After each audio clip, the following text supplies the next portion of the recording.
Guys, typical girls सुजभीवर तुमचं स्वागत आहे। आज आपण टेस्टिंग करणार आहे कलिंगडाची। तर चला कापूया।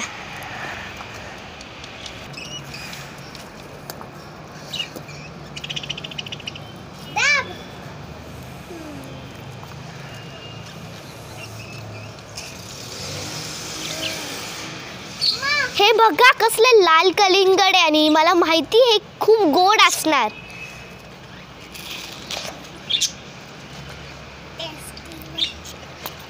खूप छान आहे।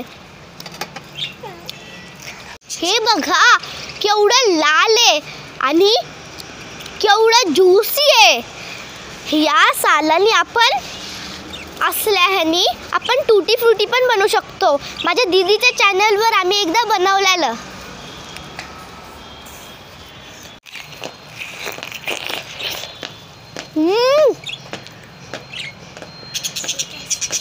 खूप गोड आहे।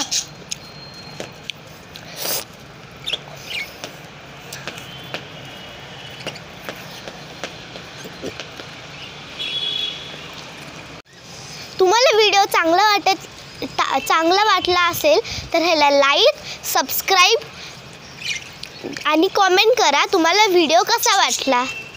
Bye bye.